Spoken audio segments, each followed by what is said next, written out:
Cerita sahabat Nabi ni dia macam tu. Dia bukan sahaja ra'i tetamu, bukan sahaja mera'ikan tetamu, bahkan kalau dia bawa tetamu pergi rumah dia, tempat duduk dia tu dia bagi tetamu duduk. Dia nak tunjuk ikram dia, dia nak tunjuk hormat dia, dia memuliakan tetamu itu. Abu Sa'id Al-Khudri, apabila Ikrimah dengan Ali bin Abdullah pi cari dia di rumah tak ada, mereka pi di kebun kurma, bila dia nampak mereka mai, dia tinggal kerja dia, dia pi sambut mereka, dia pi duduk sekali dengan mereka.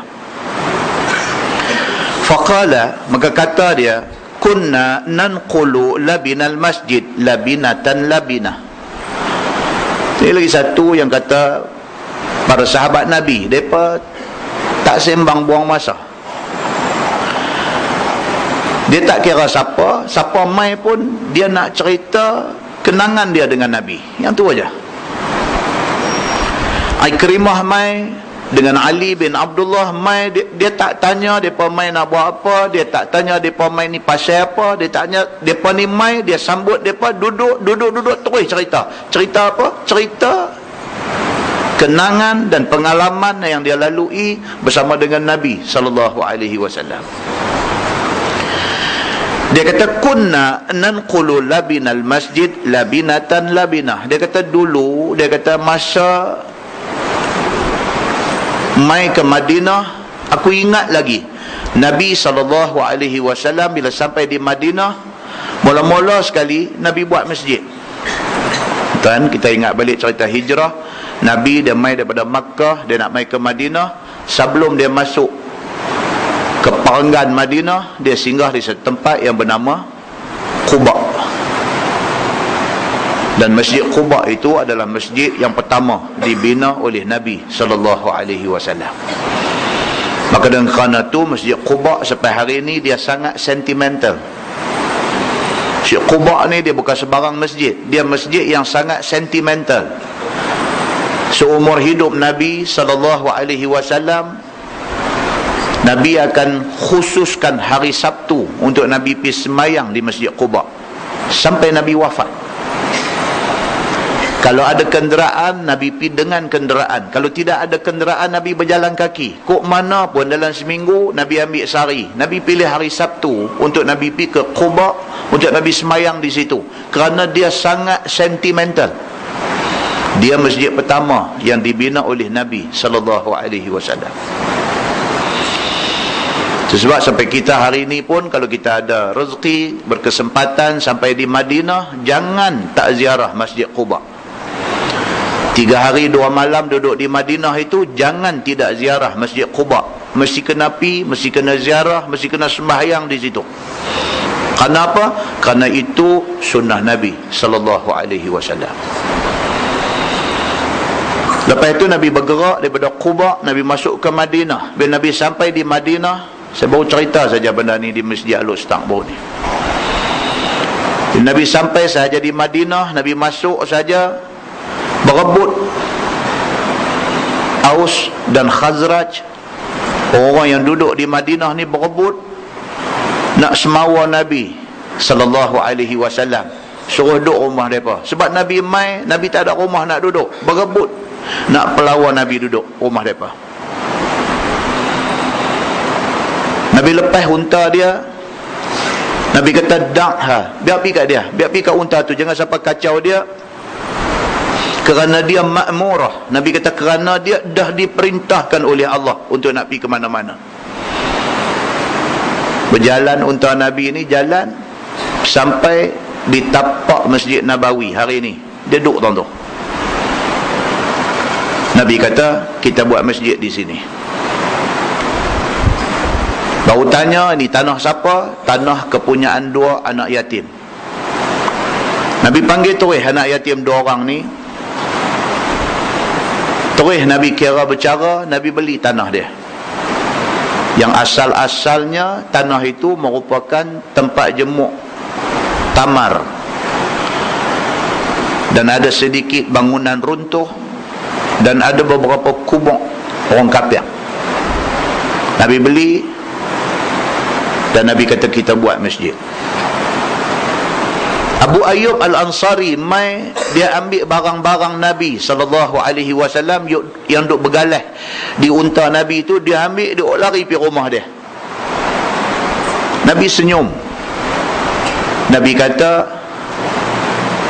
aku mengikut ke mana barang aku dibawa. Nabi kata, maka oleh kerana Abu Ayyub Al-Ansari yang bawa barang Nabi pergi ke rumah dia, Nabi kata, maka aku tidur di rumah Abu Ayyub Al-Ansari.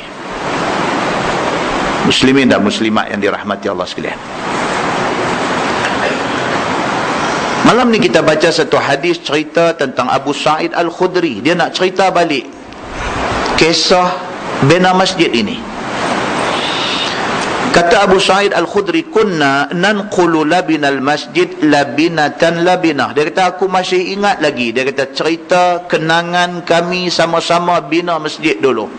Kami semua pakat bawa labinah, bawa ketui batu yang nak dibuat bahan binaan masjid itu. Kami bawa ketui batu ini labinah. Kami bawa seketui-seketui, seorang bawa seketui.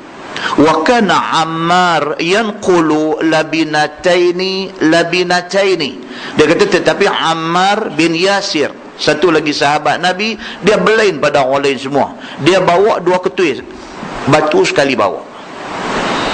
Orang lain semua ambil seketui bawa pi, ambil seketui bawa pi, tetapi Ammar bin Yasir dia bawa labinatain, dia bawa 2 ketui. Famarra bihi Nabi sallallahu alaihi wasallam. Nabi lalu tepi dia waktu dia bawa batu 2 ketui ni. Nabi lalu tepi dia, wa masaha an ra'sihi al-ghubar. Nabi lalu tepi dia, Nabi berhenti, Nabi gabuih habuk yang duk lekat di kepala dia. Dia buat kerja, kepala pun naik habuk, naik debu. Nabi gabuih debu yang lekat di kepala dia. Wa qala Nabi sallallahu alaihi wasallam. Dan Nabi sallallahu alaihi wasallam bersabda, Nabi kata, waiha Ammar taqtuluhul fi'atul baghiyah. Nabi terus kata macam tu. Nabi kata, inilah Ammar, Nabi kata, kesian dekat dia. Dia akan dibunuh oleh pemberontak satu hari nanti. Tu tuan-tuan, yang kata Nabi sallallahu alaihi wasallam, ini bukan satu hadis. Ada banyak hadis yang Nabi sallallahu alaihi wasallam cakap benda yang tak jadi lagi. Di antaranya ini hadis tentang Ammar bin Yasir. Orang duk angkat batu seorang seketui nak pergi bina masjid, dia angkat 2 ketui. Nabi lalu tepi dia, Nabi pegang dia, Nabi gabuih buang habuk yang lekat di kepala dia. Terus Nabi kata, ini Ammar. Nabi kata, kesian dekat dia. Dia akan mati dibunuh oleh buruh, oleh pemberontak. Nabi kata. Kata Nabi sallallahu alaihi wasallam, Ammar yad'uhum ila Allah wa yad'unahu ila an-nar.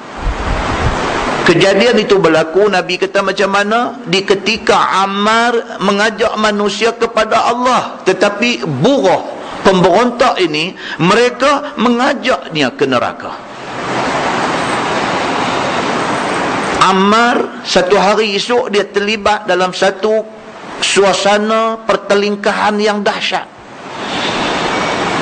Yang pertelingkahan itu menyebabkan korban yang begitu ramai di kalangan umat Islam. Dan Nabi kata dah, apa yang Nabi kata ni satu yang futuristik, satu benda yang bersifat future, masa depan. Nabi sebut tu pasal apa? Pasal wa ma yantiqu 'anil hawa in huwa illa wahyu yuha. Bukan Nabi bercakap ikut nafsu dia, tetapi apa yang Nabi cakap itu adalah wahyu yang Allah bagi ke dia. Nabi bercakap satu benda yang akan jadi, dan benda tu tentu jadi. Pasal apa? Pasal Nabi yang cakap. Pasal apa? Pasal Allah yang suruh Nabi cakap. Nabi kata, ini Ammar, kesian dekat dia.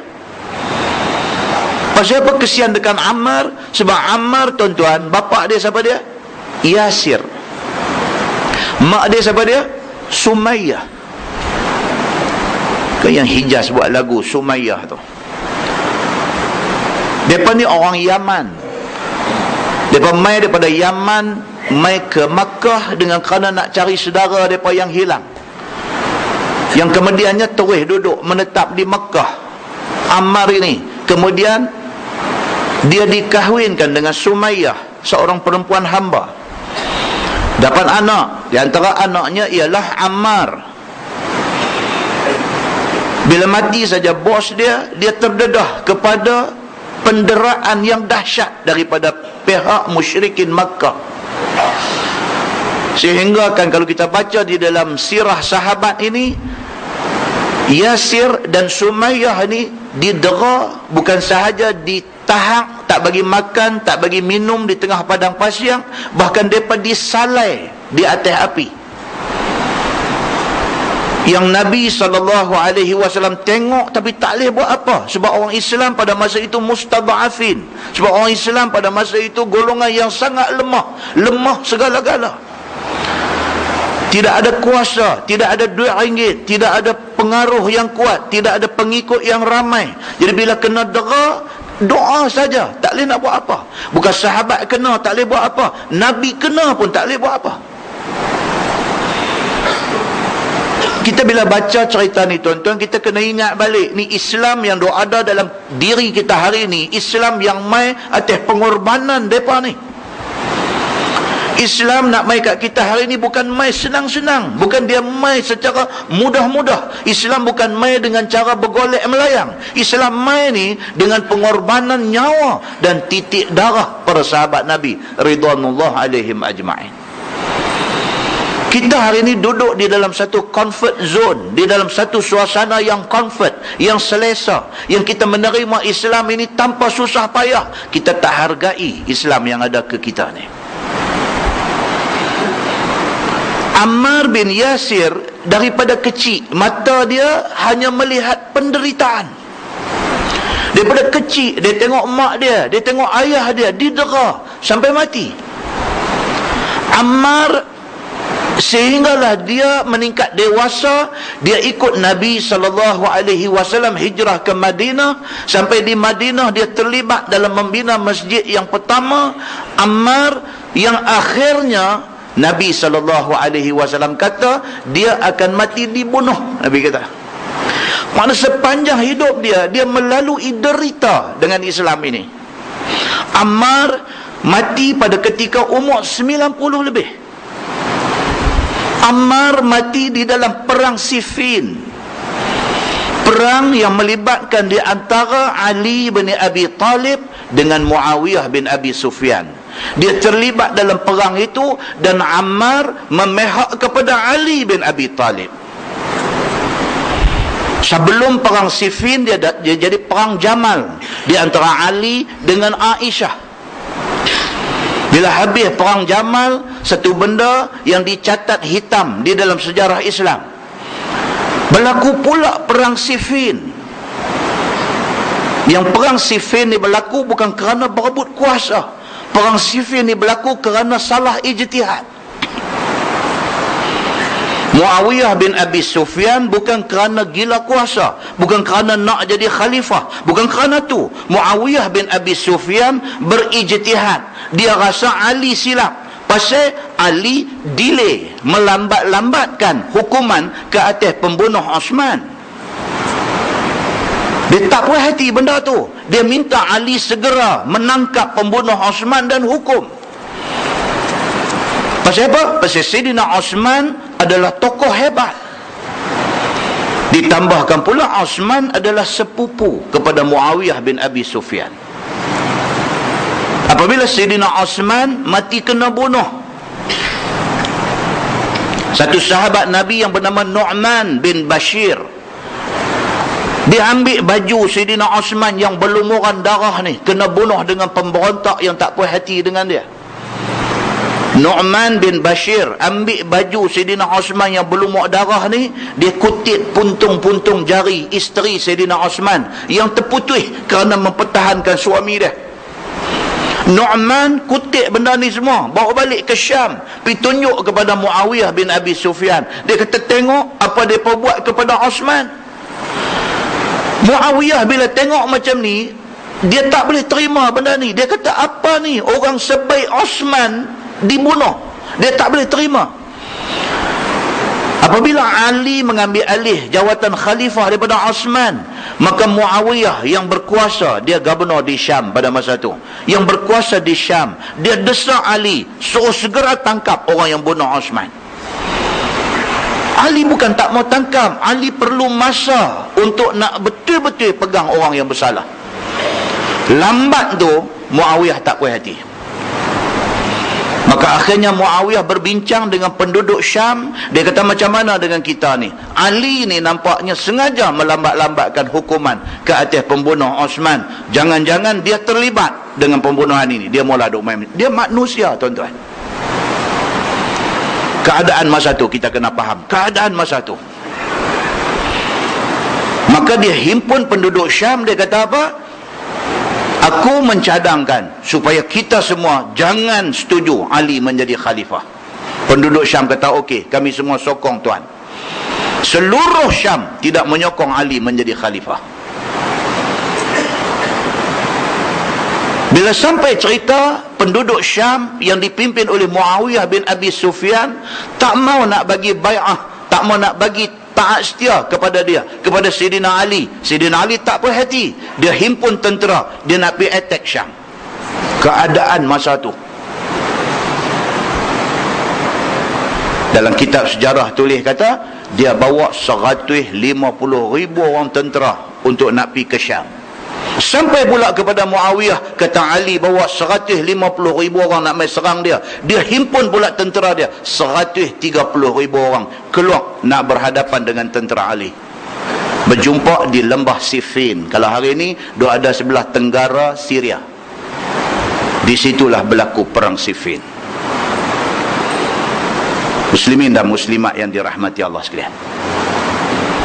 Dan semalam kita cerita di masjid semalam bagaimana dua sahabat Nabi, Abu Darda dan juga Al-Bahili, Abu Umamah Al-Bahili, cuba untuk jadi orang tengah. Jangan sampai dua puak besar Islam ini berperang yang boleh membawa kepada korban nyawa. Cuba nak mengelakkan daripada jadi perang. Abu Darda dan Abu Umamah Al-Bahili pergi jumpa Muawiyah. Dia berkata, Muawiyah, jangan lawan dengan Ali. Hang bukan tak kenal Ali ni siapa. Dia ni saudara rapat dengan Nabi. Dia sepupu Nabi. Dia menantu Nabi. Dia orang yang kecil-kecil lagi sudah masuk Islam bersama dengan Nabi. Muawiyah kata, aku bukan tak tahu dia siapa, tapi bagi aku dalam kes ni Ali sudah salah, dia kata. Dan aku kalau berperang dengan dia bukan kerana aku nak jadi khalifah, dia kata, tapi kerana aku tak puas hati dia melambat-lambatkan hukuman ke atas pembunuh Osman. Dia duk sebut yang tu.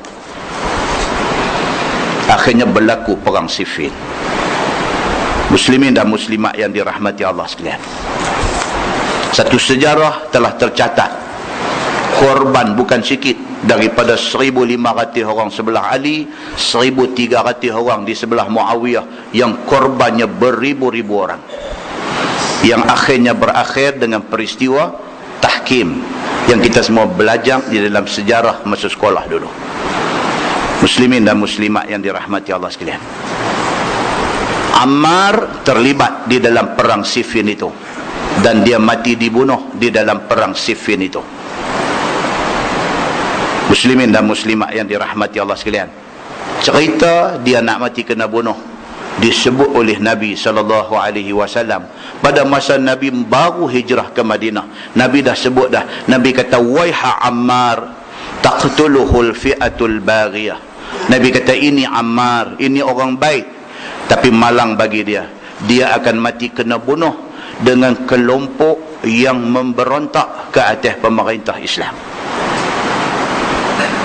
Muslimin dan muslimat yang dirahmati Allah sekalian, kata Nabi, Ammar yad'uhum ila Allah. Ammar menyeru mereka kepada Allah. Wa yad'unahu ila an-nar. Tetapi orang yang bunuh dia, mereka menyeru manusia semua ke neraka. Muslimin dan muslimat yang dirahmati Allah sekalian, Ammar bin Yasir satu orang yang hebat, sehingga ke dalam sebuah hadis riwayat daripada Hani bin Hani radhiyallahu anhu, kata dia, dakhala Ammar ala Ali faqala marhaban bit-tayyib wal mutayyib. Sami'tu Rasulullah sallallahu alaihi wasallam yaqul muli'a Ammar imanan ila mushashih. Atau kama qala, hadis sahih riwayat Ibnu Majah daripada Hani, dia kata satu hari Ammar masuk nak jumpa Ali bin Abi Talib. Dia memang orang kuat Sayyidina Ali. Ammar bin Yasir, dia memang orang kuat Sayyidina Ali, dan kubur dia ada di Syria. Dan baru ni masa krisis di Syria,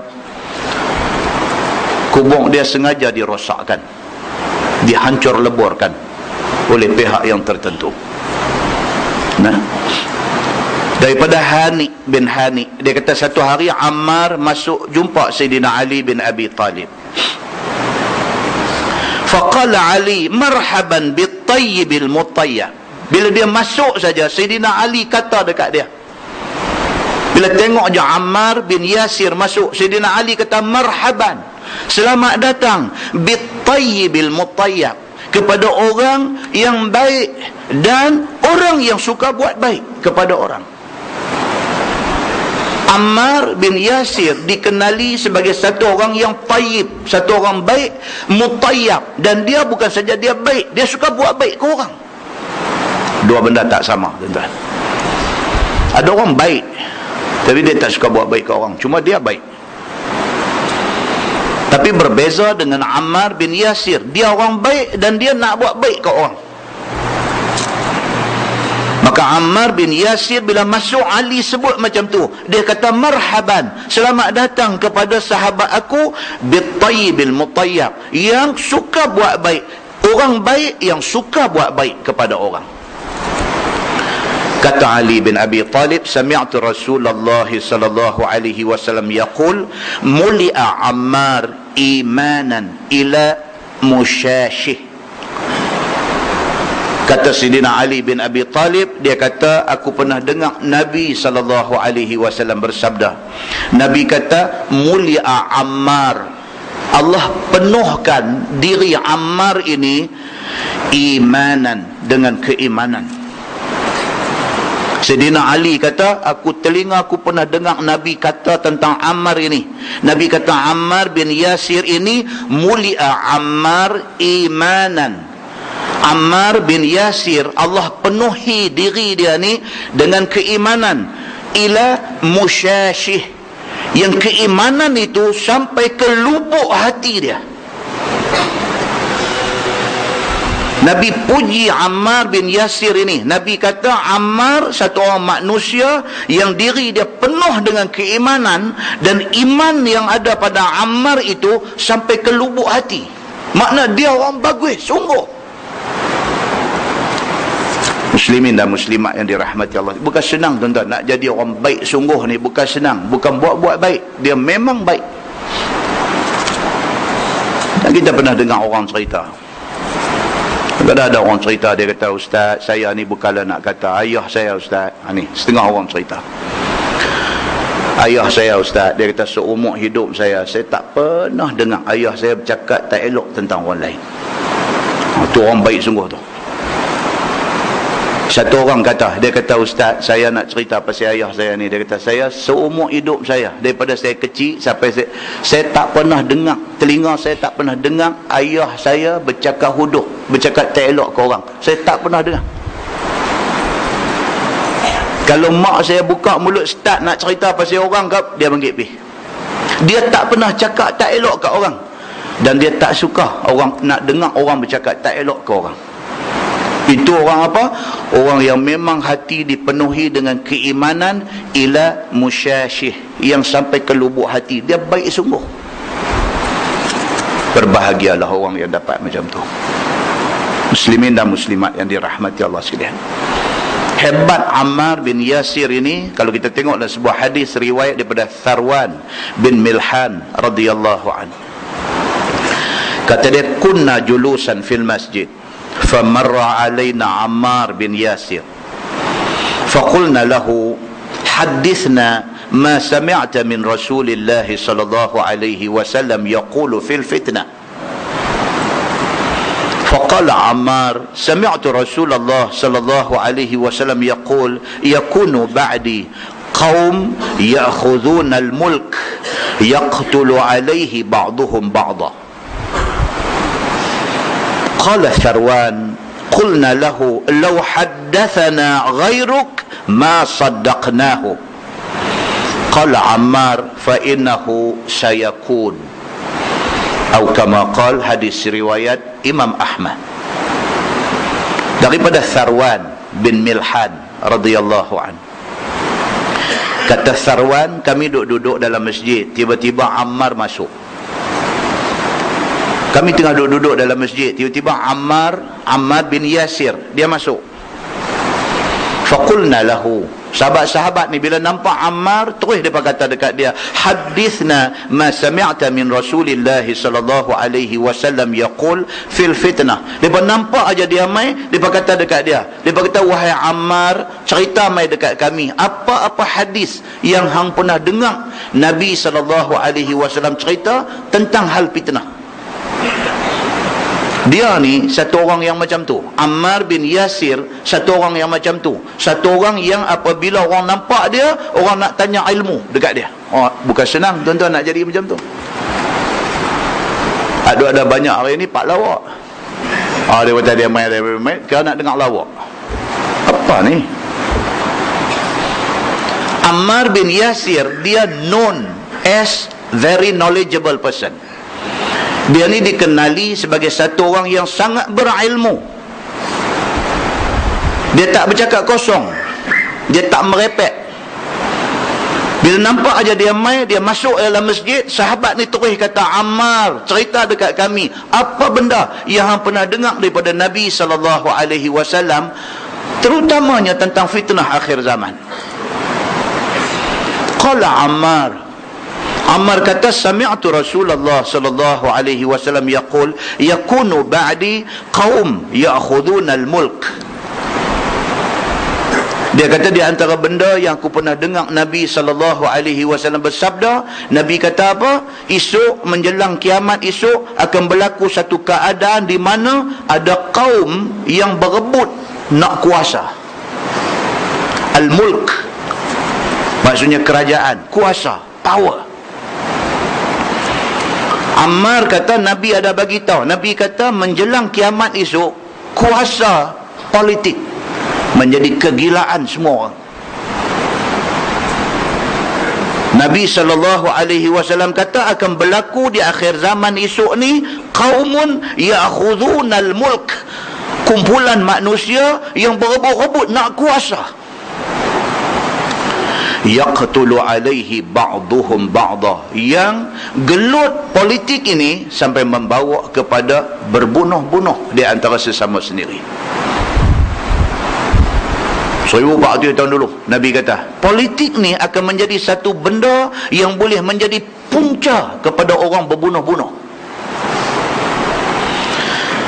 Qala qulna lahu, Tharwan kata, bila Ammar bin Yasir kata macam tu, dia berkata lagi dekat dia, law haddathana ghairuk ma saddaqnahu. Dia berkata, Ammar, betul ke benda ni nak jadi? Kalaulah orang lain yang cerita benda ni dekat kami tak percaya. Tapi oleh kerana hang yang cerita dekat kami benda ni, hang kata Nabi SAW bagi tahu, kata menjelang akhir zaman politik akan menjadi punca kepada berbunuh-bunuh. Oleh kerana hang yang cerita, kami percaya. Tapi kalau orang lain cerita, kami tak percaya. Qala Ammar bin Yasir kata apa? Fa innahu sayakun. Dia ulang lagi sekali. Dia kata sesungguhnya benda tu tentu akan jadi. Dia kata. Muslimin dan muslimat yang dirahmati Allah sekalian, betul tak betul apa yang Ammar bagi tahu ni? Betul. Tuan tengok apa jadi di Mesir hari ni pasal apa? Politik. 500 berapa puluh orang dihukum bunuh. Bukan ada satu sebab yang boleh justify hukum bunuh itu. Tak ada sebab. Yang dijatuhkan hukum bunuh tu muka tak lekang ayat semayang. 500 orang lebih yang dijatuhkan hukum bunuh tu muka ahli sembahyang. Mahkamah secara zalim menjatuhkan hukum mati kepada mereka ni. Pasal apa? Pasal politik. Yang menjatuhkan hukum itu orang Islam, yang dijatuhkan hukum itu Islam. Maknanya apa yang disebut oleh Nabi sallallahu alaihi wasallam jadi hari ini. Muslimin dan muslimat yang dirahmati Allah sekalian. Walaupun Ammar bin Yasir dia orang kanan Sayyidina Ali, seumur hidup dia tidak tinggal Nabi, dia tidak tinggal Ali. Walaupun ditakdirkan Allah subhanahu wa ta'ala Sayyidina Ali berperang dengan Aisyah isteri Nabi di dalam perang Jamal. Walaupun Ammar bin Yasir dia memihak kepada Ali secara terus terang, tapi hormat dia kepada Aisyah tertera di dalam hadis Nabi sallallahu alaihi wasallam. Dalam hadis riwayat daripada Amru bin Ghalib radhiyallahu an, kata dia, anna rajulan nala min Aisyah inda Ammar bin Yasir faqala aghrib maqbuhan manbuhan atu'zi habibata Rasulillah sallallahu alaihi wasallam. Hadis riwayat Imam At-Tirmizi. Daripada Amru bin Ghalib, dia kata satu hari satu orang laki-laki tiba-tiba duduk tak duduk pi condemn, pi cemuh Aisyah radhiyallahu anha. Kan kita kena faham situasi pada masa tu. Ali sudah ditakdirkan Allah berlaku perang dengan Aisyah isteri Nabi. Ali salah seorang daripada 10 yang Nabi sebut kata garanti syurga. Aisyah isteri kesayangan Nabi. Malang lagi sekali dalam sejarah Islam apabila dua ni bertembung sampai membawa kepada korban nyawa. Satu hari tengah duduk ramai-ramai ni, tiba-tiba anna rajulan nala min Aisyah inda Ammar bin Yasir. Ammar bin Yasir tu ada satu orang sudah bercakap, yang cakap dia tu condemn Aisyah. Waqala, kata Ammar bin Yasir, dia kata aghrib maqbuhan manbuhan, dia marah dandan. Dia kata hang jauhkan mulut hang, diri hang daripada bercakap benda tak elok tentang Aisyah radhiyallahu anha. Atu'zi habibata Rasulillah sallallahu alaihi wasallam. Dia kata hang siapa? Hang nak menyakitkan isteri Nabi yang menjadi kekasih hati Nabi sallallahu alaihi wasallam. Tuan-tuan. Nah, abang kata apa? Sahabat-sahabat Nabi depa rasional. Dia tidak tenggelam di dalam perasaan yang membabi buta. Dah. Sahabat-sahabat Nabi ni mereka rasional. Kalau berlaku perang ni kerana ijtihad mereka, bukan kerana benci batang tubuh.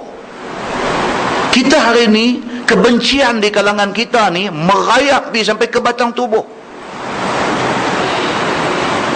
Marah dekat Tok Guru Ni Aziz sampai pergi buat gambar Tok Guru Ni Aziz dengan khinzir duduk sebelah-sebelah. Apa jenis orang ni? Hang siapa nak pergi menghina orang tua yang hebat ni? Teruk kita ni sampai tahap tu. Kita terbawa-bawa, kita emosional dalam benda ni. Soal parti dia, parti apa, hang parti apa, itu soal lain. Jangan sampai merayap sampai ke tahap yang begitu punya teruk. Hang sampai pergi menghina orang yang hang tak patut hina. Berbeza yang berlaku di kalangan para sahabat Nabi ridwanullah alaihim, mereka lain. Walaupun mereka duduk dalam pihak Sayyidina Ali nak jadi perang dengan Aisyah, tapi dalam pada tu jangan siapa pergi cerca Aisyah. Pasal apa? Pasal Aisyah ini wanita istimewa, dia kekasih hati Nabi sallallahu alaihi wasallam. Ammar bin Yasir, bila ada orang pergi kata dekat Aisyah macam tu, dia dandan, dia boleh marah. Dia kata hang jauhkan mulut hang, diri hang daripada bercakap tak elok dengan Aisyah, dia kekasih hati Nabi sallallahu alaihi wasallam. Tuan-tuan, masa jadi perang Jamal antara Ali dengan Aisyah, Aisyah yang panggil perang Jamal. Jamal ni maksud dia unta. Arab ni, unta ni saja dia ada banyak nama. Ibil pun unta, Jamal pun unta, macam-macam. Dia ada banyak nama yang semua tu membawa maksud unta.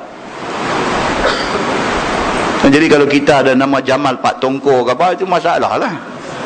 Jamal ni unta pun boleh, cantik pun Jamal juga kan. Jadi kalau dah buah nama Jamal, orang kata hang unta, dak aku cantik kan. Tapi Jamal juga membawa maksud unta. Dipanggil perang tu perang Jamal pasal apa? Pasal nak ambil sempena Aisyah turun dalam perang tu dan dia duduk atas unta. Dipanggil perang tu perang Jamal antara Ali dengan Aisyah. Tengah perang duk jadi teruk ni, khabar berita mai kepada Sayyidina Ali, kata Aisyah jatuh daripada unta dia. Ali bin Abi Talib duk ada di sebelah pihak dia ni, dia pacu kuda, dia redah di tengah orang yang duk berperang ni, dia redah dia pergi cari Aisyah, dia panggil ibu dekat Aisyah. Dia kata, wahai ibu okey kah? Aisyah kata okey. Aisyah naik balik, dia naik balik kuda balik. Perang itu soal ijtihad, tetapi soal hormat dan sayang duk ada kat lebah. Dan seusai perang Jamal itu, seselesainya perang Jamal itu, Ali kata apa? Bila Ali masuk dalam medan perang, jumpa sahabat-sahabat besar yang hafal Quran mati bergelempang di dalam medan perang ni, Ali pergi pangku mayat seorang-seorang ni. Dia kata apa? Kalaulah masa boleh ghostan balik, aku akan pastikan perang ni tak jadi. Beza zaman sahabat dengan zaman kita pada hari ini. Walau bagaimanapun, peperangan ini mencatat sejarah hitam di dalam sejarah Islam. Muslimin dan muslimat yang dirahmati Allah sekalian, pengajaran paling besar apa dia? Hak sudah-sudah, jangan ada lagi peperangan di antara sesama orang Islam. Pasal apa? Pasal sejarah dah cukup mengajar kita betapa ruginya kita apabila kita biarkan kita terlibat di dalam persengketaan sesama agama ini. Mudah-mudahan mukadimah itu memberi manfaat kepada kita semua, insya-Allah. Kita menggunakan Baharul Mazi jilid 20. Jilid 20. Jilid 20 muka surat 20. Weh, dia main macam tu pula malam ni. Jilid 20 muka surat 20. Bab dia kata ma yukrah minal asma. Bab pada malam ini iaitu bab yang datang pada menyatakan barang yang ditegah daripada segala nama anak-anak. Kita nak bagi nama kepada anak, bagi hak muda-muda yang baru tengah duk dapat anak, dan bagi yang veteran yang duk dapat cucu. Kan? Apa nama kita nak buh? Ada garis panduannya di dalam hadis Nabi sallallahu alaihi wasallam. Dia kata, ketahuilah saudaraku, menaruh nama anak-anak itu hendaklah dengan nama yang terpuji pada syarak. Itu garis panduan umum. Cari nama yang membawa maksud elok. Maka janganlah ditaruh nama yang huduh pada syarak, seperti ditaruh nama Untung. Untung dia kata tak elok. Buat nama anak Untung, Profit bin Muhammad misalnya. Buat nama anak dia Profit. Profit mana dia apa? Untung. Dia kata anak lelaki perempuan, lelaki-lelaki, nama apa? Profit. Wih, nampak sangat hang ni makhluk ekonomi. Sampai anak pun nama Profit. Kan? Apa nama dalam bahasa Arab dia kata Rabah. Untung, Rabah. Kan orang Arab ada nama Ribhi. Ribhi maksudnya keuntunganku. Saya pergi umrah baru ni, singgah di Jordan, tour guide Jordan ni nama Ribhi. Saya tanya dia, ya akhi, ismukal karim, nama hang apa? Dia kata ana Ribhi. Masya Allah. Saya kata dia Ribhi. Ribhi maksud dia untung, keuntunganku. Makna kata hang tak akan rugi sampai bila-bila. Kata kenyeh dia seronok. Jadi kita tengok, boleh kabuh nama Ribhi ni? Jadi kita tengok. Dia kata seperti nama-nama yang tak elok itu seperti ditaruh nama Untung, Ribhi, Rabah, tak elok dia kata. Ataupun Tuah, hang Tuah, tak boleh ke hang Tuah dia pun. Tapi zaman tu Baharul Mazi tak ada lagi. Jadi bapa hang Tuah dia tak tahu kata nama Tuah tu tak bagus dia kata. Ataupun diletak nama anak itu Masam. Masam orang dulu-dulu dia buah nama Masam, Uduh. Kan orang dulu nama Udo. Udo hitam, dia buat nama anak dia kan. Ataupun diletakkan nama anak itu Pahit. Pahit. Berlaku zaman Nabi, adalah hadis pun, adalah hadis. Satu orang dapat anak, mai jumpa Nabi. Nabi tanya, hang buat nama apa dekat anak hang? Dia kata Murrah. Murrah. Murrah maksudnya pahit. Pahit, pahit berdengung tu, Murrah. Kan? Bukan murah. Bunyi macam murah kan? Kalau kita pergi Mekah, wah ada jual. Dia kata, ya Malaysia, Malaysia, murah, murah. Dia tak, bukan, tu murah tu maksudnya cheap. Yang ni murah. Murah maksudnya pahit. Satu orang dapat anak pergi jumpa Nabi. Dia kata, ya Rasulullah, dapat anak. Nabi kata nama apa? Dia kata Murrah, pahit. Nah, Nabi kata tak mau nama tu, tukar nama lain. Murrah, tak mau. Ataupun Manis. Nama Manis pun tak mau juga, dia kata. Ataupun Masin. Nah, ni merepek lah ni, sampai nama anak Masin. Tapi dia buat contoh di sini. Dia kata Masin dan sebagainya. Kan? Bukan Syekh Idris Al-Marbawi merepek. Dia bubuh ni pasti ada orang bubuh nama Masin. Kawan buh tu yang merepek. Nabi kata pula Ustaz Samsuri, dia kata dekat Syekh Marbawi merepek. Bukan. Syekh Marbawi ni bawa contoh yang orang dah bubuh. Jadi orang hak buh tu yang merepek. Begitu. Sebab pun ditegah oleh syarak, buh nama yang ditegah itu kerana membawa kepada tidak baik. Dia kata, iaitu seperti satu orang yang bernama Untung, maka apabila membelakang mata ia daripada orang, dikata orang akan dia, namanya tak setentang dengan hal ahwalnya. Itu maksudnya.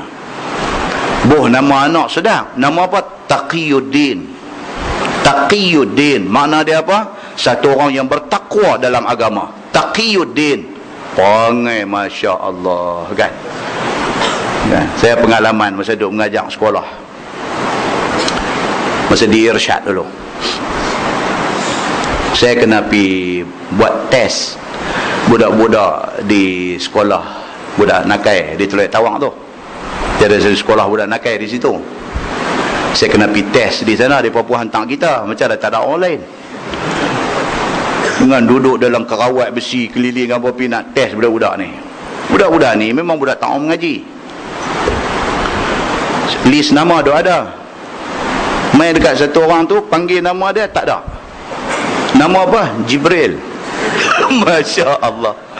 Lah ni saya ingat Jabatan Pendaftaran dah buat satu garis panduan. Tak boleh dah buat nama-nama malaikat, nama apa tak boleh. Tapi masa tu boleh lagi. Jibril.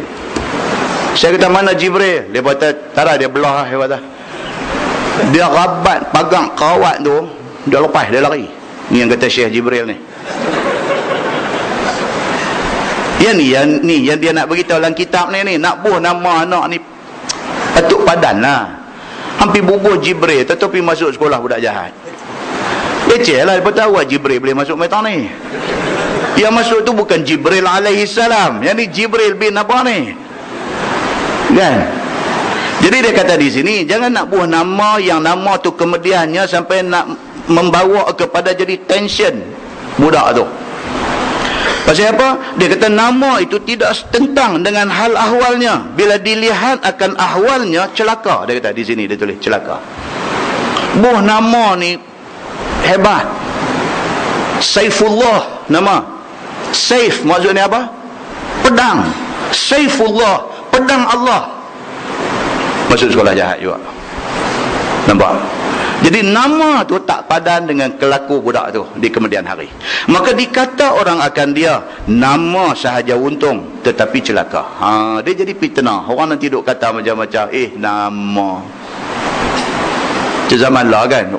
Zaman lah ni pula dia main zaman dulu nak ambil nama orang putih, duk bubuh kan. Minta maaf lah, bukan nak kata apa, contoh saja, contoh. Bubuh nama Ryan.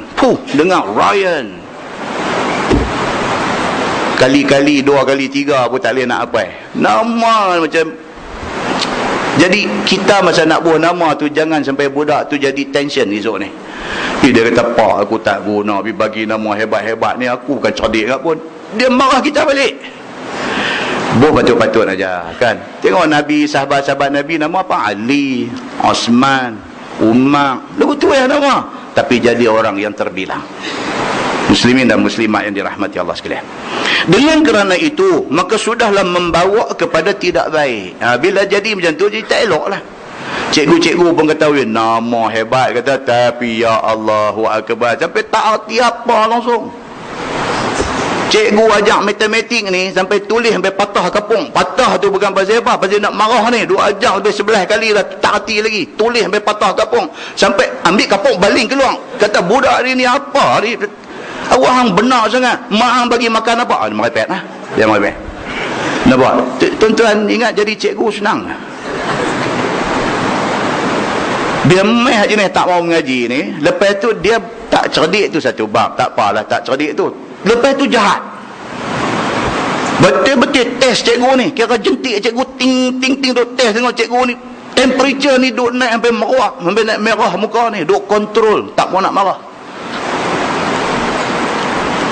Nombor satu mengajar matematik. Duk habang berapa kali dah ni. Jalan kira dia lagu ni. Tunjuk sampai kapung patah. Hampuk di atas lantai. Tak reti juga lagi.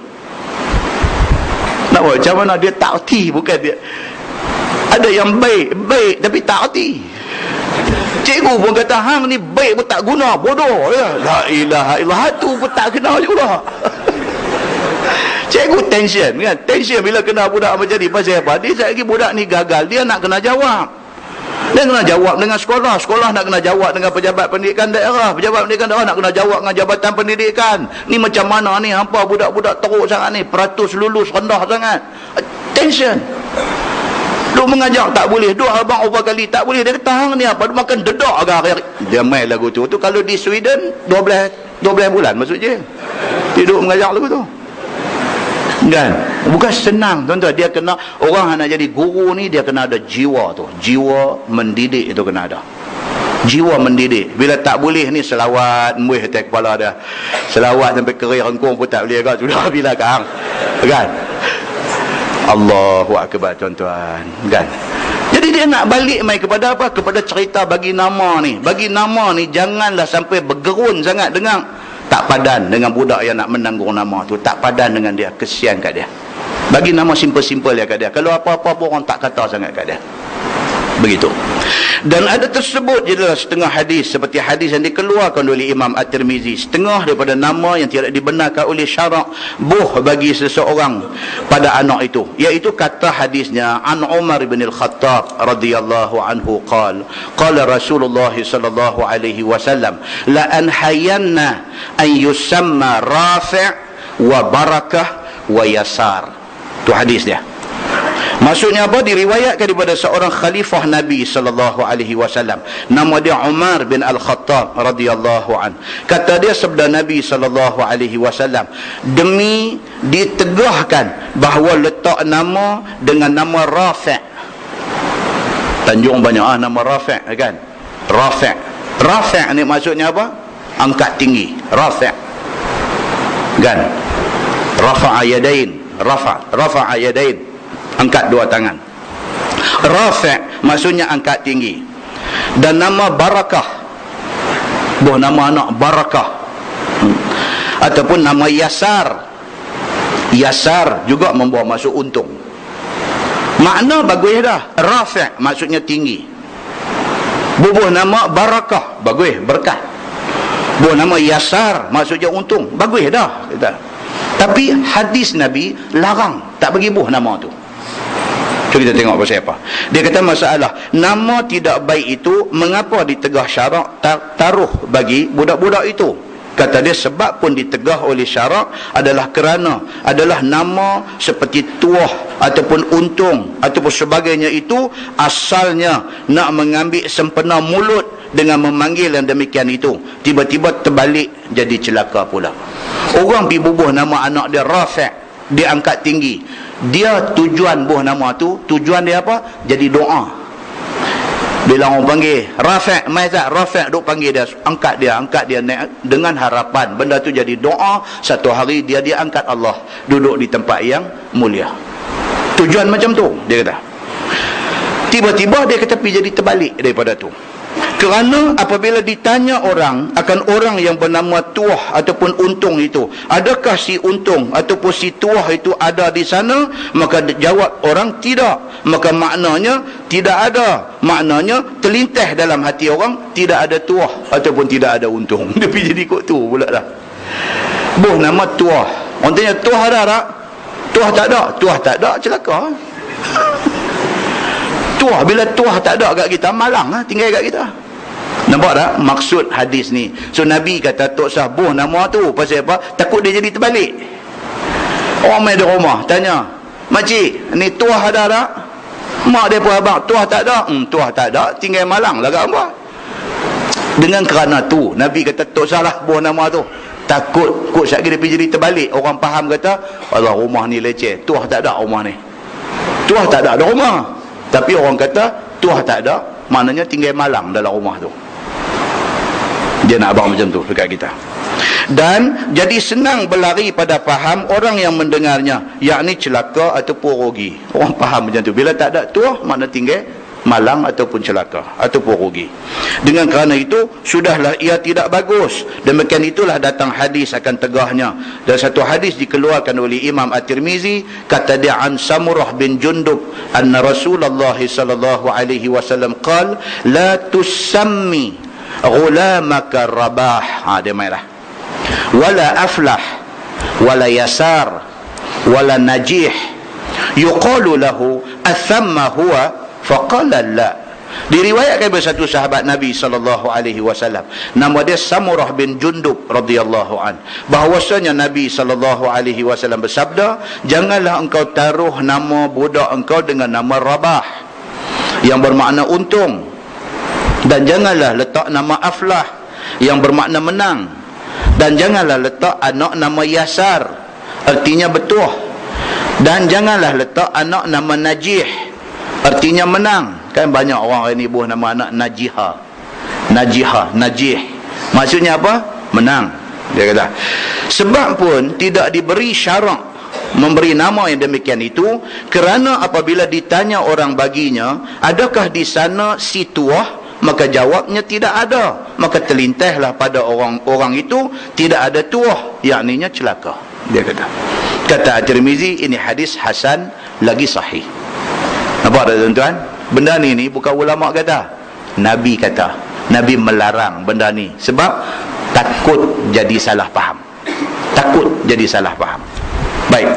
Kemudian bawah tu kata Ibnul Qayyim, dia ulang benda yang sama. Saya tak mau baca dah. Langkah bawah tu. Nama yang haram ditaruh pada seseorang. Yang ni yang haram. Tadi dia tak kata haram. Kalau buat tak haram, cumanya takut jadi salah faham. Now dia kata nama yang haram diletak pada seseorang. Sesungguhnya ada beberapa nama yang haram diletakkan dan dipanggil bagi seseorang, iaitu seperti Malikul Muluk. Yang tu tak boleh, yang tu haram. Buat nama anak dia Malikul Muluk. Kalau Malik saja, ramai dah dalam masyarakat kita nama Malik, ramai. Malik maksud dia apa? Raja. Malikul Muluk maksudnya apa? Raja kepada segala raja. Tak boleh, yang tu tak boleh. Pasal apa? Pasal raja kepada segala raja hanyalah Allah Subhanahu wa taala saja. So perkataan Malikul Muluk itu Allah saja boleh pakai, orang lain tak boleh pakai. Kalau buh ke nama anak, haram. Begitu. Ataupun dipanggil anak dia dengan nama Amirul Umara, dia panggil. Amir maksud dia apa? Ketua. Umara kepada ketua-ketua. Amirul Umara maksudnya dia ketua kepada segala ketua yang ada. Siapa dia yang boleh panggil Amirul Umara? Allah Subhanahu wa taala sahaja yang Amirul Umara. Manusia tak boleh pakai. Ataupun lainnya. Dan makna pada bahasa Melayu ialah raja kepada segala raja.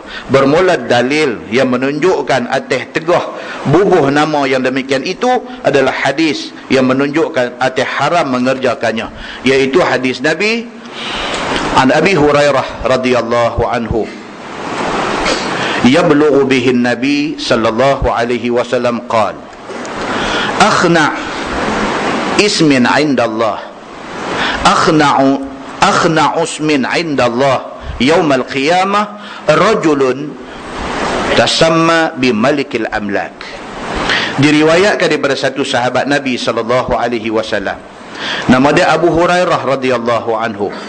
Disampaikan hadis ini sehingga kepada Nabi sallallahu alaihi wasallam, iaitu dikatakan hadis ini daripada Nabi sallallahu alaihi wasallam. Telah bersabda Nabi, sebusuk-busuk nama dan sehina-hina nama di sisi Allah pada hari kiamat adalah laki-laki yang menamakan dirinya dengan raja kepada segala raja. Tak boleh. Dia nama lain tapi dia pakai gelaran tu, gelaran Malikul Muluk, raja kepada segala raja. Kalau dia pakai gelaran tu, itulah sebusuk-busuk gelaran di sisi Allah Subhanahu wa taala. Pasal apa? Pasal itu gelaran Allah saja boleh pakai. Tiba-tiba dia pun nak ambil pakai. Allah marah kepada orang yang macam ni. Dan kata At-Tirmizi, ini hadis hasan lagi sahih. Tuan-tuan kalau tengok dalam hadis, dia ada banyak hadis cerita tentang ni. Di antaranya hadis riwayat daripada Abu Hurairah radhiyallahu anhu. Dia kata, qala Rasulullah sallallahu alaihi wasallam, yaqbidullahu tabaraka wa ta'ala al-arda yawm al-qiyamah, yatwi as-samaa'a biyaminih, summa yaqul anna al-malik aina mulukul ard, atau kama qala, hadis sahih riwayat Imam Muslim. Abu Hurairah kata, Nabi sallallahu alaihi wasallam bersabda, Nabi kata, Allah Subhanahu wa ta'ala pada hari kiamat esok, Allah akan menggenggam bumi ini di dalam genggamannya. Bumi yang besar hebat ni, Allah genggam macam tu aja. Wa yatwi as-samaa'a biyaminih, langit Allah lipat dan genggam sebelah tangan lagi. Nah, hadis ni hadis yang tak boleh ditanya. Dan Imam Malik, apabila orang tanya dia tentang ayat Ar-Rahman 'alal 'arsy istawa, dalam Quran dia ada ayat-ayat yang dipanggil mutasyabihat, ayat-ayat yang orang tak faham, dia akan jadi keliru. Dia kata Ar-Rahman, maksudnya Allah, Tuhan Ar-Rahman, 'alal 'arsy, di atas arasy, istawa, Tuhan itu beristiwa, Tuhan bersemayam di atas arasy. Ayat yang macam ni dengar, beriman, sudah.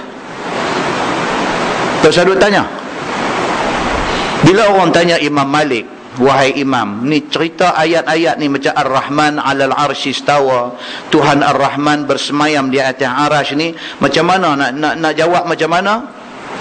Imam Malik kata, al-istiwa ma'lum. Imam Malik kata, yang kata Allah bersemayam itu sudah maklum pada kita, sudah. Terus saya tanya, wal kaif majhul. Kalau duk tanya macam mana Tuhan bersemayam tu, macam mana, adakah dia duduk macam kita duduk, pergi duk tanya, majhul. Imam Malik kata, benda ni tak ada siapa boleh jawab pun. Benda ni majhul, tak ada siapa tahu hakikat Allah bersemayam. Wal imanu bihi wajib. Imam Malik kata, tapi beriman dengan ayat itu wajib. Kita wajib beriman, kata Allah bersemayam di atas arasy, full stop, habis. Kita beriman sudah. Imam Malik kata, wasu'al anhu bid'ah. Imam Malik kata, piduk tanya banyak-banyak tentang benda tu, itu benda bid'ah, benda yang sahabat dulu tak tanya. Apa yang kita duk tanya hari ni? Dan kita tengok isu jadi dalam Malaysia hari tu ni, sampai jadi ramai. Tok Guni Aziz baca ayat ni, Ar-Rahman 'alal 'arsy istawa, kemudian dia hurai ayat ni. Ada pula orang piduk petikai huraian dia, piduk kona ko tu, kona ko ni. Ayuh rendah, buka YouTube tengok. Allahu Akbar. Tu buang masa. Buang masa. Lepas tu pula trend hari ni, dalam masyarakat kita hari ni jadi satu trend, duk lawan nak luku kepala. Ya Allahu Akbar. Duk lawan nak luku kepala. Ada satu ustaz pergi duk bercakap macam mana ke, tersilap ke, ataupun dia bagi satu tafsiran yang pakat buat kenuri dia ni. Pakat buat kenuri dia. Hina dia, condemn dia, aibkan dia, malukan dia, kata macam-macam dekat dia. Orang yang mendengar boleh faham, menegur dengan menghina tu orang boleh faham. Dia ada satu garisan yang sangat nipis, tetapi orang yang dengar boleh tahu. Tuan-tuan adalah orang yang mendengar. Saya pun orang yang mendengar.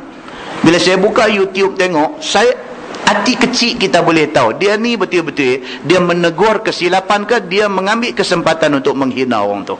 Hati kecil kita boleh rasa jangan macam tu. Hari ini dia tersilap, esok mungkin kita tersilap.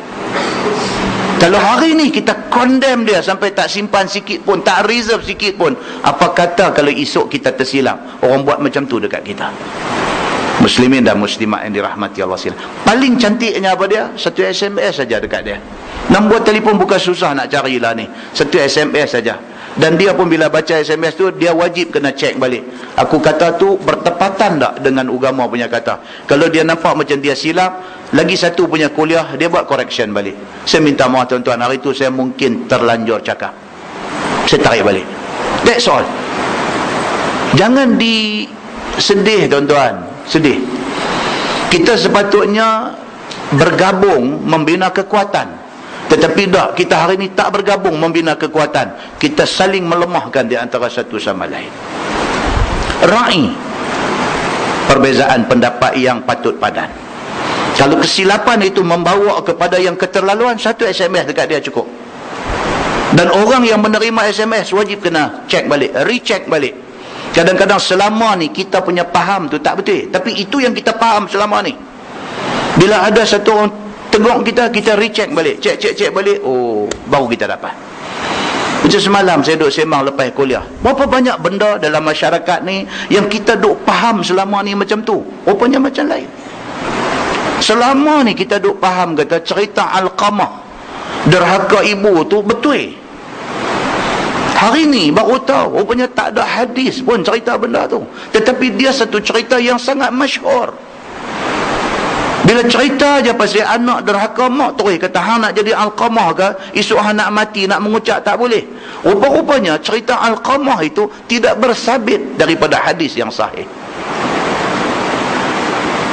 Banyak lagi cerita yang duk mai dekat kita. Cerita semalam kita sebut di masjid semalam, cerita apa? Cerita Sayyidina Umar masa zaman dia belum Islam. Kita dimomokkan ke telinga kita cerita Umar ni, dia bunuh anak perempuan dia berapa ramai. Bila dapat aja anak perempuan, dia bawa anak perempuan dia, pegang sebelah tangan, dia pacu kuda sebelah tangan, dia pergi tengah padang pasir, dia korek pasir, dia lempar anak perempuan dia, dia kambuh anak perempuan dia hidup-hidup. Daripada kecil kita duduk dengar cerita tu. Bukan cerita tu nak memburukkan Sayyidina Umar, tapi nak cerita kata Umar dulu macam tu. Kemudiannya Umar bila masuk Islam, dia jadi satu orang yang cukup kuat mempertahankan Islam. Tapi masalahnya apa? Cerita tu tak betul. Masalahnya tidak ada hadis yang cerita Sayyidina Umar buat macam tu. Tak ada. Habis yang begitu popular dalam buku agama duk baca ni mai mana? Wallahu alam. Mana mai tak tahu. Tapi cerita tu masyhur. Tapi dulu kita tak tahu. Kita pun pernah ceramah, pernah bawa cerita tu. Tapi bila hari ni duk mai balik benda ni, kita recheck. Kita semak balik. Cari, tak ada sungguh. Masya Allah, aku pun dah dua abang lama dah benda ni. Hari ni aku tahu, hari ni kita bagi tahu balik dekat orang, tuan-tuan, cerita ni sebenarnya tak ada lah hadis. Jatuhkah kita apabila kita mengaku hak kita silap hari itu ni? Tak jatuh tuan-tuan. Kita dipandang mulia oleh Allah Subhanahu wa ta'ala. Cuma pihak yang menegur ni jangan menghina. Kerana menghina itu menjatuhkan muru'ah, menjatuhkan marwah dan harga diri seseorang. Tuan-tuan nak bina harga diri berapa lama tuan-tuan? Daripada kita kecil, kita mengaji sekolah, kita masuk universiti, kita keluar kerja, kita membina nama baik kita. Tiba-tiba senang-senang orang jatuhkan kita dengan satu kesilapan kita. Patutkah kita buat macam tu dekat orang? Dan maukah kita orang buat macam tu dekat kita? Allah Subhanahu wa ta'ala tahu apa yang ada di lubuk hati kita. Kita menegur atau kita menghina. Muslimin dan muslimat yang dirahmati Allah sekalian, benda-benda macam ni dia duk mai. Bila mai isu Ar-Rahman 'alal 'arsy istawa, Imam Malik dia bagi jawapan cukup cantik. Dia kata apa? Benda ni maklum, kata ayat Quran tu saya duk tanya banyak, ini betul. Jangan duk tanya macam mana, lagu mana, apa semua. Soal itu bid'ah. Beriman dengannya adalah satu benda yang wajib. Sama dengan hadis kita baca tadi. Abu Hurairah kata Nabi SAW bersabda, Nabi kata, yaqbidullahu tabaraka wa ta'ala al-ardah yaumal qiyamah. Hari kiamat esok Allah akan menggenggam bumi ini dengan tangan dia. Tersedut tanya, genggam macam mana, tangan dia lagu mana? Imam Malik kata, tak usah tanya benda ni. Hadis kata macam tu, sudah. Wa yatwi samaa biyaminih, dan Allah melipat langit dengan tangan kanannya. Lagu mana? Wallahu a'lam. Summa yaqul, kemudian Allah berfirman setelah dia ponyok bumi dan juga langit. Allah berfirman, Allah kata, Anal Malik. Tuhan kata, Ana Al-Malik, aku raja pada hari ini. Tuan-tuan, kita duk baca Fatihah, kita kata apa? Maliki Yaumiddin. Maliki Yaumiddin maksudnya apa? Raja yang memiliki hari kiamat. Hari kiamat, the only kuasa yang berkuasa ialah Allah Subhanahu wa ta'ala. Tidak ada dua. Tuhan kata, Anal Malik, aku raja pada hari ini. Aina mulukul ard. Tuhan kata, mana dia raja-raja yang duk jadi raja di atas muka bumi dulu? Mana? Tuhan kata. Oh tuan-tuan, nasib baik kita tak jadi raja. Kalau tidak, Tuhan tanya di hari akhirat esok. Ni hadis sahih riwayat Imam Muslim. Tuhan tanya, aina mulukul ard, mana dia raja-raja yang ada di atas muka bumi dulu? Aku nak tengok mereka ni. Muslimin dan muslimat yang dirahmati Allah sekalian, kalau itu satu jawatan, maka bertingkah lakulah sesuai dengan jawatan itu. Jangan lebih, kerana itu menyusahkan kita di hari akhirat esok. Tonton tengok, jadi macam ke bawah duli tuanku Sultan Kelantan. Dia cuba untuk nak jadi hamba Allah. Sampai apa tuan-tuan? Dia naik kereta, masuk waktu semayang azan, dia berhenti, dia semayang masjid mana yang dia lalu tang tu. Dia boleh buat tuan-tuan, dia boleh buat. Dan dia tahu orang kerja dalam istana dia ada yang meninggal. Orang ni kerja lama dalam istana dia, meninggal. Dia pi di pengkebumian kawan ni, dia masuk dalam liang, dia ambil mayat letak di bawah. Masya Allah, satu benda yang tak pernah teringat dalam hati orang. Satu raja nak buat macam tu, dia dah buat ringan dia di depan Allah Subhanahu wa ta'ala esok. Tu dia tuan-tuan. Kita dengar cerita-cerita macam ni, kita ingat balik hadis yang kita duk baca ni.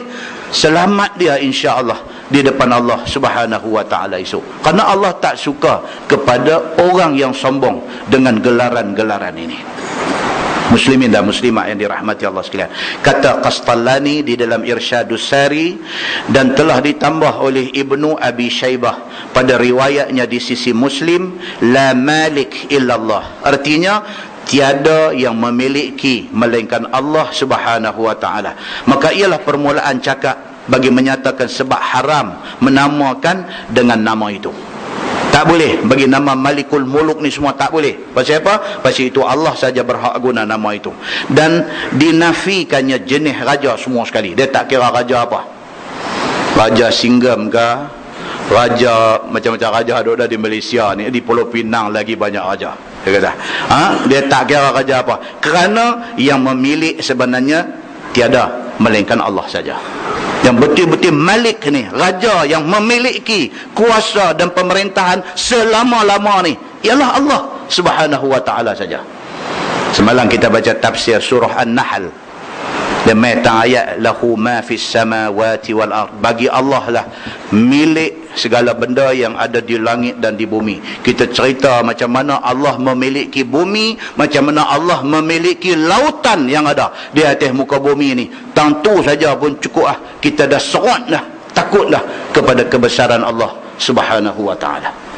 Muslimin dan muslimat yang dirahmati Allah sekalian, maka siapa yang dinamakan dengan nama itu, maka berlawan ia dengan Tuhan pada kebesaran Allah Subhanahu wa ta'ala. Tak boleh pakai nama Malikul Muluk ni, tak boleh.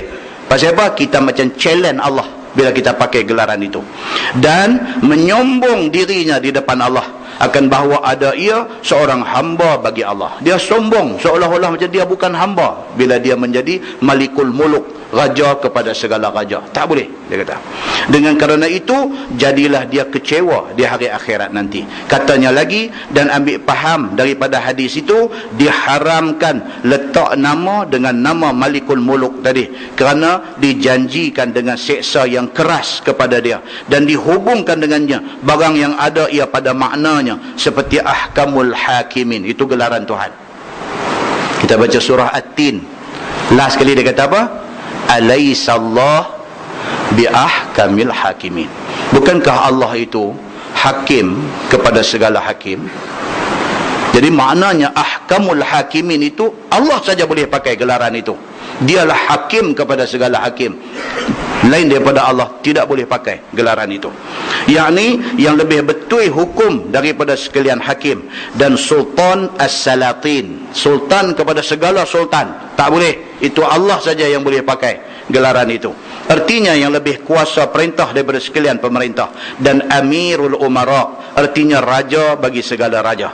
Dan katanya, dan adalah dihubungkan hukum dengan dia akan orang yang dinamakan dengan aqdal qudah. Ada juga orang pakai gelaran aqdal qudah, maksudnya qadi ataupun hakim, hakim kepada segala-gala hakim, pakai gelarannya macam tu.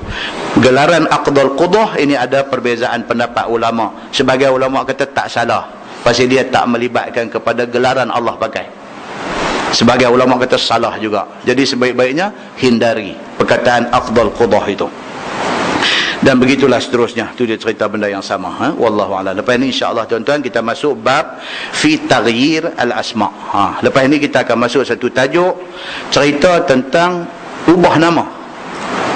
Boleh tak boleh, dah bagi dah nama, lepas tu baru tahu kata tak kena dengan nama ni, nak ubah, boleh tak boleh.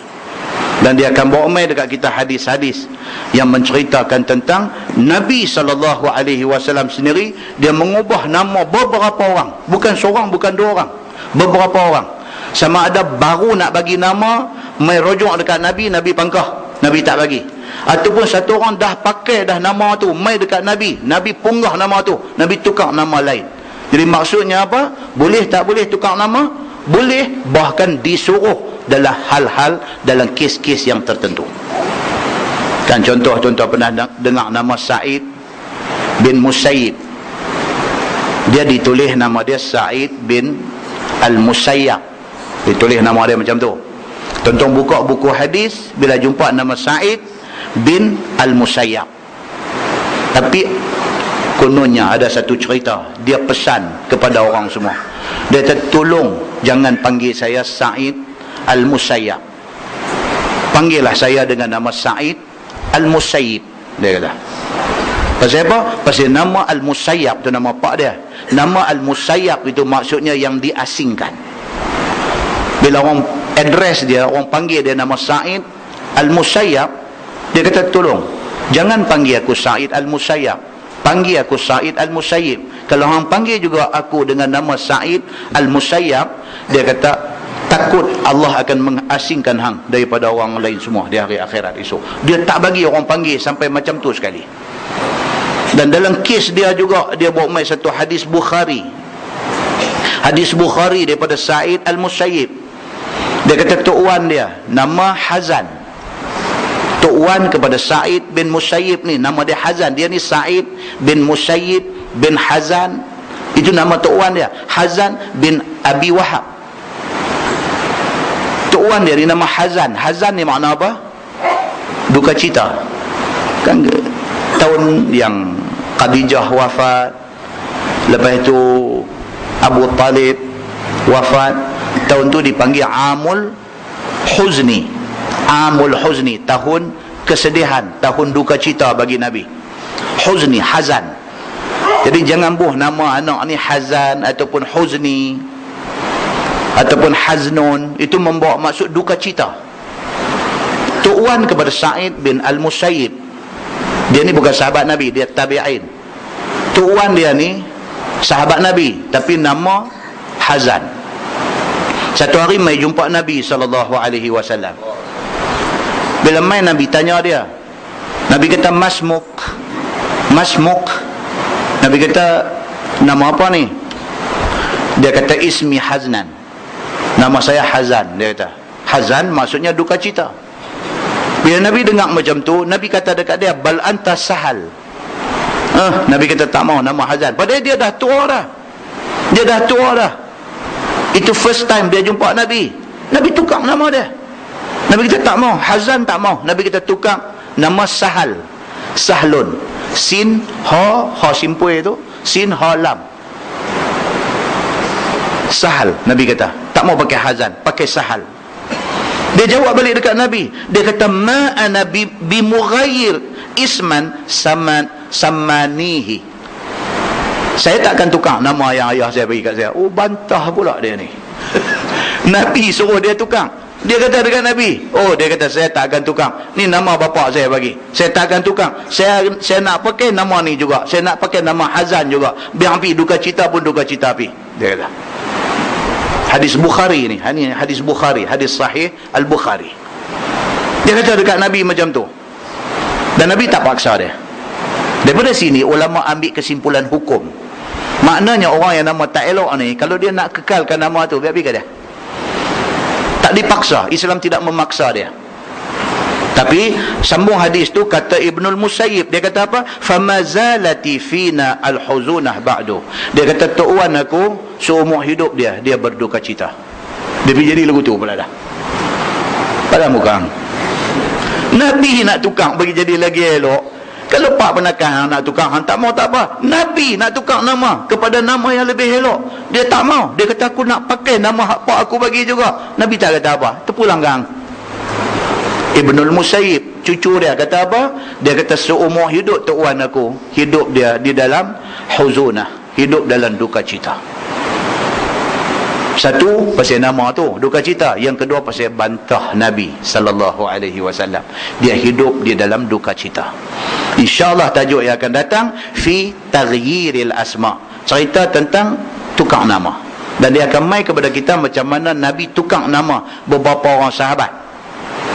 Dan sahabat-sahabat kebanyakannya senang hati mengikut nama yang diberi oleh Nabi sallallahu alaihi wasallam.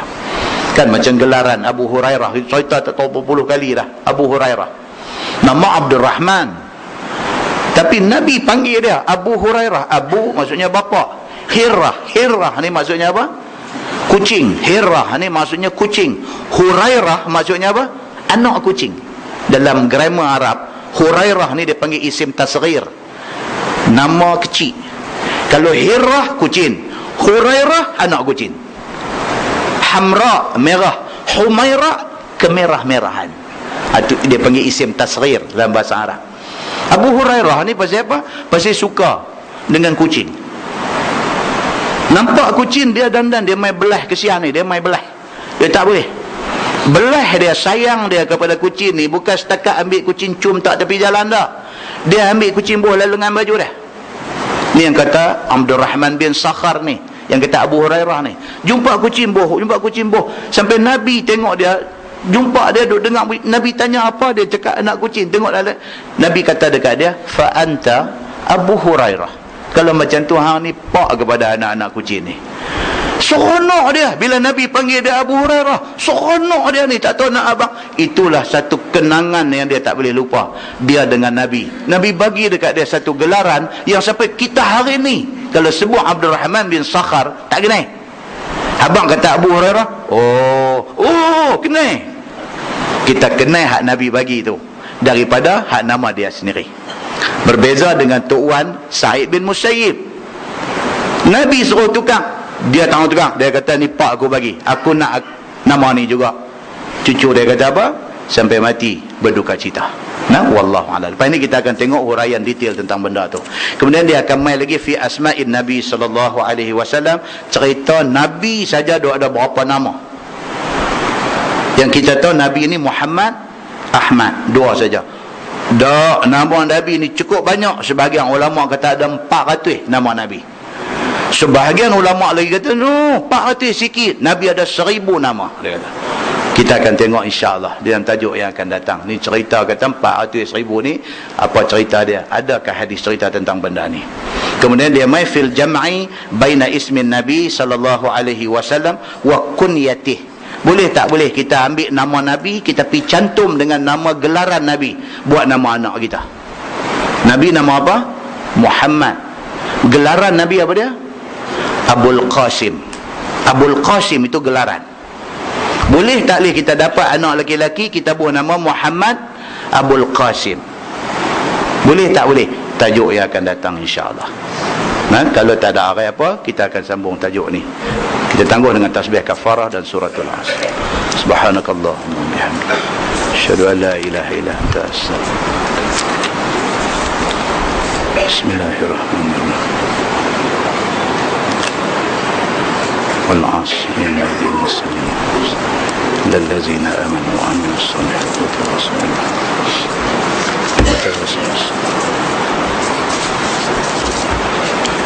اللهم صل على محمد في الأولين والآخرين وسلم رضي الله تبارك وتعالى عن ساداتنا أصحاب سيدنا رسول الله أجمعين. بسم الله الرحمن الرحيم. الحمد لله رب العالمين حمدا يوافي نعمه ويكافئ مزيده. يا ربنا لك الحمد كما ينبغي لجلال وجهك الكريم وعظيم سلطانك. رضينا بالله ربا وبالإسلام دينا وبمحمد نبيا ورسولا. اللهم افتح علينا فتوح العارفين وارزقنا فهم النبيين بجاه خاتم المرسلين. اللهم فقهنا في الدين وعلمنا التأويل واهدنا صراطك المستقيم. اللهم أرنا الحق حقا وارزقنا اتباعه وأرنا الباطل باطلا وارزقنا اجتنابه. اللهم اجعل جمعنا جمعا مرحوما وتفرقنا من بعده تفرقا معصوما. وصلى الله على محمد وعلى آله وصحبه وسلم والحمد لله رب العالمين. السلام عليكم. بسم الله.